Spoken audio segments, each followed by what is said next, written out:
Good morning, ladies and gentlemen. I got that, sorry. Good morning, Mr. Toastmaster. Where are you? Sorry. Good morning, Mr. Toastmaster, fellow Toastmasters, and distinguished guests. Welcome. My name is Uzma Nazir, and I don't know what I was thinking yesterday evening when I agreed to deliver a speech this beautiful Saturday morning. To top it off, on bullying. I could be at home, sitting by the fireplace, sipping on some coffee, warm tea, hot chocolate, but no. I was talking to giving the speech, or I volunteered. On bullying? What do I know about bullying? I've never read a book on bullying, never conducted any research, not even for this speech. I will not be presenting any statistics or studies or anything of that nature. My only expertise in this area is having had multiple bullies over the course of my preteen years. They say, what doesn't kill you makes you stronger. That's definitely true. Today I stand before you as a testament to that very valuable expression. On February 10th of 2014, I vividly remember because it was my eldest brother's birthday.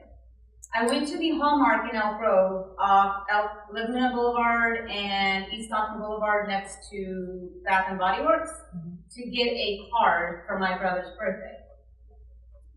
As I went from aisle to aisle looking for that perfect card expressing the very sentiment I felt towards my brother, I ran into my childhood friend Sonia. Surprisingly, Sonia looked just as she did when we were younger, so I was easily able to recognize her. I approached Sonia, we exchanged numbers, caught up a little bit, and went our separate ways, promising to stay in touch. Approximately a month later, we decided to meet for coffee at a local Starbucks in Elk Grove, again, across the street from the big Walmart. After some formal catching up and updates on what has happened in the last 15, 20 years or more, Sonia abruptly changed the topic, leaned forward, and said to me, "Hey, do you remember Ken?" My response, "Ken? Ken who?" She said, "Ken Hendricks." I said, "No, I don't know anyone named Ken Hendricks." I asked who he was. She said he was in our 6th grade class. I said, "Oh, okay." She described him a little bit, but I still have no recollection. I wasn't sure why she was so relentless, like why she kept asking me. I wondered if something had happened to him. She then went on to give me more details about Ken. At that time, I reflected a little bit and said, "I remember Steve, Jeff, the twins, the other twins, Bert and Emery, Melissa, Jennifer, Eliana, Jesus, Francisco, and Michael." I don't remember Ken. She then went on to talk about him again, so this time my anxiety heightened and I said, "Well, is he okay? Just tell me what happened to him. So what if I don't remember him?" She calmly said, "Oh, he's fine. He actually remembers you well." I said, "Oh?" She said, "Yeah, in fact, just the other day he asked me about you and asked if I was in touch with you because he's been looking for you." I was taken aback, and I said, "Okay." And she then pivots to her right towards the chair next to her, grabs her purse, reaches in, and takes a sheet of paper out, hands it to me and says, "This is for you." As I naively and nonchalantly reach to receive the paper, I having all kinds of thoughts, what could this be about? And I noticed the Facebook logo on the sheet of paper, so I immediately know it's a Facebook message of some sort, something, maybe a secret crush, I don't know. So I asked her, what is this? She says, well, why don't you read it and see for yourself? So I say, okay. I then very quickly, if not milliseconds and seconds, I glanced over at least the first 1/3 of the page or the letter and immediately knew this was an apology letter, offering an apology for bullying me in elementary school. My initial reaction, believe it or not, admittedly a little cruel, was somebody's in therapy. I immediately recognized that this was an apology letter because it looked a lot like something I have suggested to my patients in the past to write to those they have wronged and by whom they wish to be forgiven.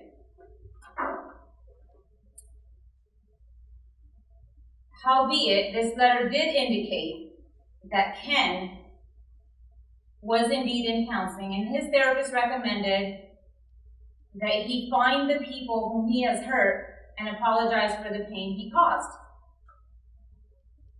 Unbeknownst to me, I happen to be one of the victims of his bullying. I prefer the term survivor. I refuse to attach any labels to myself with such negative connotations. I've always been a very positive, upbeat, and happy person. I continue to have a strong desire to live, learn, interact, and actively participate wherever I am. Whether it's work, school, or out socializing with friends and family. However, thanks to my bullies like Ken, there was a time in my life when I hated waking up, dreaded going to school. In hindsight, battled very bad depression. I was irritable and agitated around my loving family and friends. My wonderful, wonderful parents had no idea of what was going on. I kept this painful reality from them because I was afraid that they would intervene, which might then make the situation even worse for me. I was protecting my brothers by not telling them because I was afraid they might beat up the bullies and get in trouble. Luckily, though, I was able to get through this without letting my family get involved, and even more so, not ever contemplating suicide, unlike many. I can empathize and understand when some people do resort to that and not only entertain that thought, but also are sometimes successful in ending their life only to end the agony of daily bullying. Bullying has it's a huge problem. It has numerous ramifications for the individual being targeted. I know for me personally, it affected my self-esteem for many years. For the longest time, I could not figure out what it was about me that caused me to be bullied. Why was I being victimized?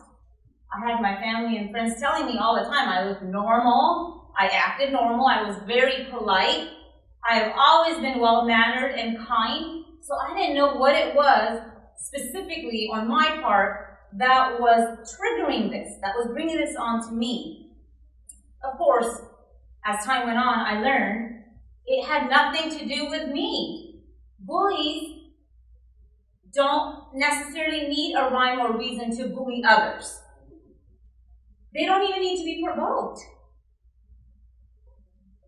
They are sometimes living a painful life, and they displace some of those emotions onto others.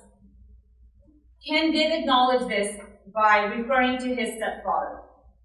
However, that was a long time ago. I've got a long way to go. That was a long time ago.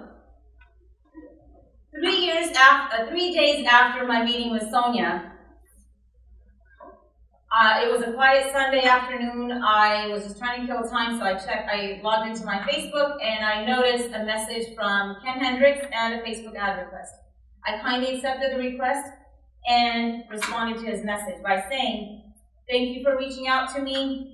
I commend you for the effort. However, because this was so long ago, we were little kids, and I have no recollection of this, let's let bygones be bygones and be adults." To which he responded with elaborate details of various incidents of bullying that he perpetrated onto me. For example, the time he wrote the B word in my yearbook. I wondered, okay, what is his motive? What is he trying to do? Is he really apologetic? Is he taking responsibility? It sounds like he's trying to traumatize me yet again. Or is he upset that I don't remember him? Whatever the case may be, I had no tolerance for that. Thanks to my bullies, I have also learned to stand up for myself and protect myself.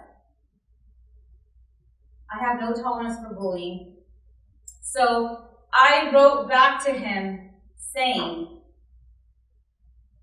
based on your recent Facebook status updates around discriminatory, racist, and homophobic comments, not to mention sexualized images of women from various TV stations such as Univision, I have no need for friends like you. I'm better off without friends like you. As a result of this, I learned to protect myself by focusing only on positive things in my life. For example, my wonderful parents, my fabulous siblings, and a large, extended, very supportive network of family, friends, peers, and confidants. I also developed various defense mechanisms such as repression to keep negative things out of my mind. Mind you, I have a very photogenic memory.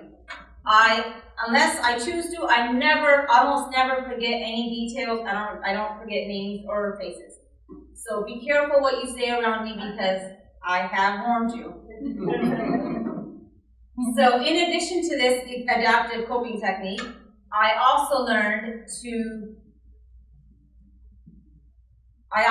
sublimation, another coping technique. It's when you direct your energy into positive things. So, I have to end my speech, so I will end with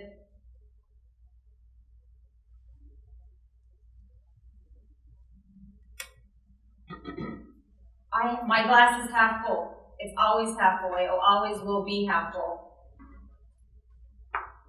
I'm grateful for all the things that I have. I stand before you. Obviously, bullying didn't kill me. So, to good life, good friends, good family, goodbye oppression, and goodbye bullies.